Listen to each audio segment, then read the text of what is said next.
Hello, welcome to Flower Juice. My name's John McDonald, and today we're back with our Friday bonus video. And this week's subject is competitions. Now, Alison wrote to us and basically asked, why competitions? Are they worth taking part in? What do you have to do? How do they work? A whole list of questions. So I thought this is a really good subject and really worth having a look at. So competitions, I would say the pros for competitions is it's fun. You will learn things. You'll get to work alongside other designers and different people.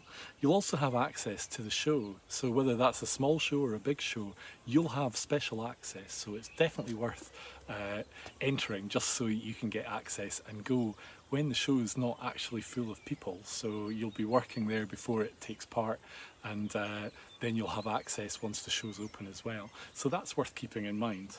Negatives? Well, you probably won't win first. You might, but if there's 20 entries, only one person's going to win. You won't win big money. A lot of competitions are not about money. In fact, you might have to pay to enter, like a small amount, like £6 or £8.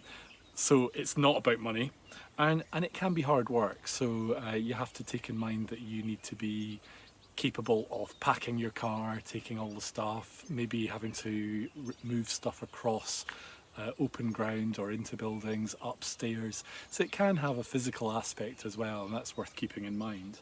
So to give a bit of a background, there's lots of different types of shows. Like you can have a show that's independently organised, or an RHS show, a flower club, so that could be like SAFAS or NAFAS. You can have regional shows, so it might be like a city show like a Dundee or Birmingham or Liverpool, or regional shows, so like in the SAFAS area, which is Scotland, we have a show just for SAFAS every couple of years. And then NAFAS, which is the Flower Arranging Society, National Association of Floral Societies. Oh my god, I hope I've got that right. Well, anyway, NAFAS is the big one for the UK, and they host a show regularly. They host a lot of shows. They'll have their area shows, and they'll also have a national show as well. So you can enter all of these. Now, who can enter? Anyone can enter, but you just need to check what type of competition it is. So if it's specifically a floristry competition, then you need to be a florist. If it's a flower arranging association competition, you probably have to be a member of a club, which means that you're a paid up member. But some competitions are open to anyone. So like RHS Chelsea, for example, that was open to anyone. You didn't have to be a member of a flower club. You didn't have to be necessarily a florist.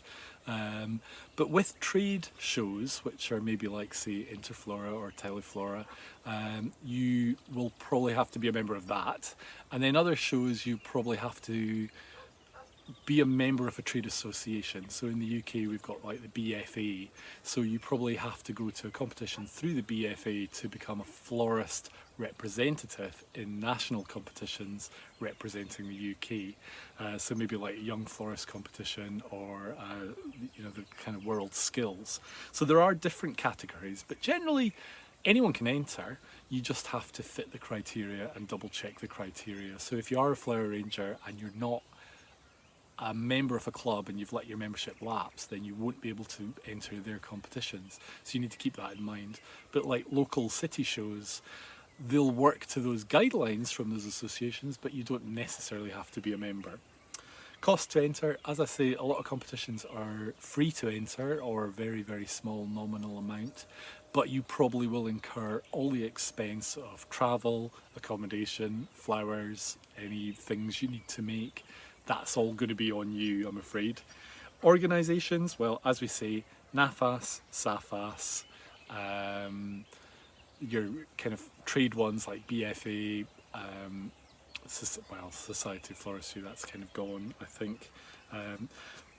But generally, criteria for entering, open to anyone, and then you need to look at the schedule. So there'll be a schedule for the show. Some categories will only be open to certain criteria, so they might be photographic, they might be for children, there'll be petite exhibits, and each category will have very specific guidelines, so that particularly on size, the colour of the staging, what you are or not allowed to do.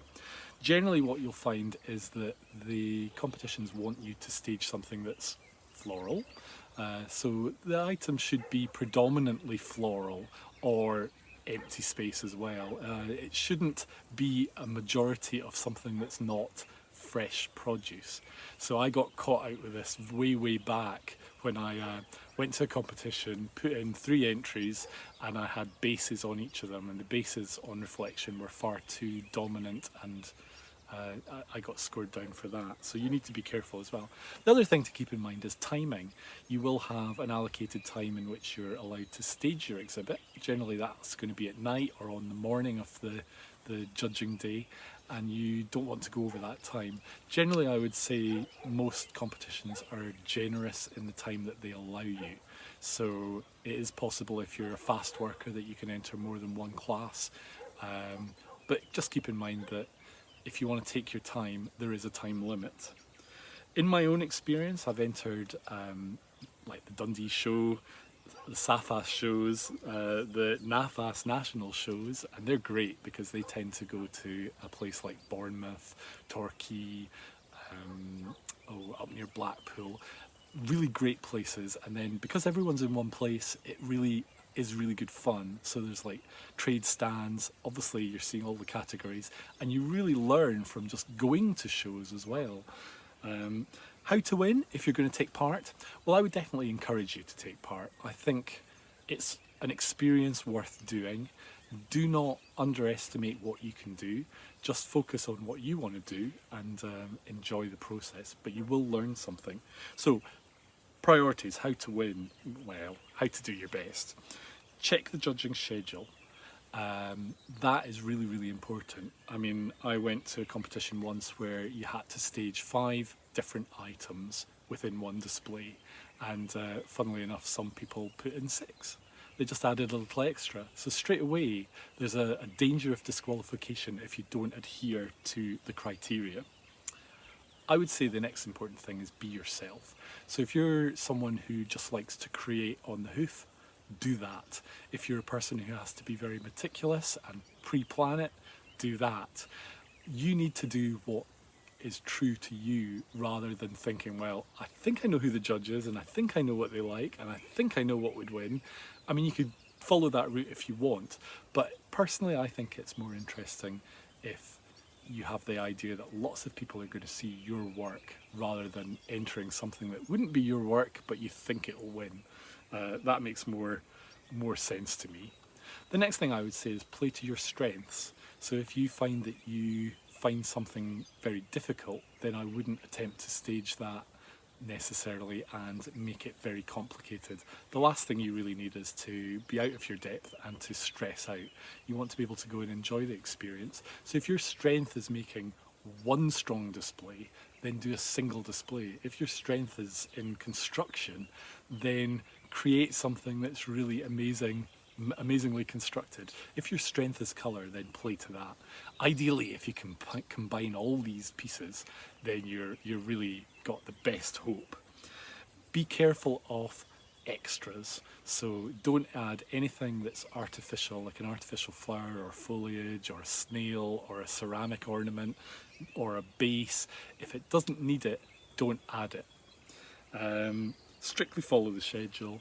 And the main thing I would say is if someone's coming in and they're going to look at 10 entries and the category is I don't know, silhouettes, for example, which was the one that I did at Chelsea, you want people to instantly recognise what your design is.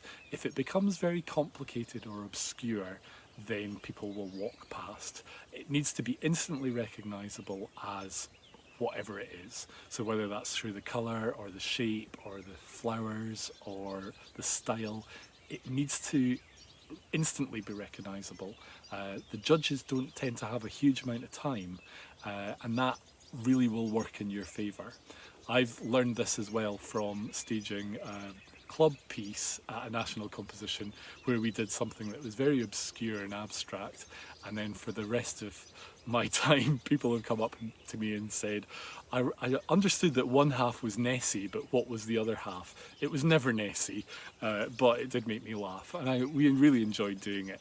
And then the only one last thing to do is to pack a small half bottle of fizzy wine or something in your toolbox, or a gin and tonic mixed in a can, something that you can just have when you finish. But competitions, fantastic experience, really good fun. You'll really meet your fellow people and you'll really be able to revel in the whole experience. So if you've never done one, I would definitely encourage you to do it. If you don't quite feel brave enough, then I would suggest go to different competitions. It doesn't matter if they're local, national, or international. You'll see something amazing at each and every one. So stay safe, everyone. Thank you for joining us, and join us next week for another Friday bonus. Bye.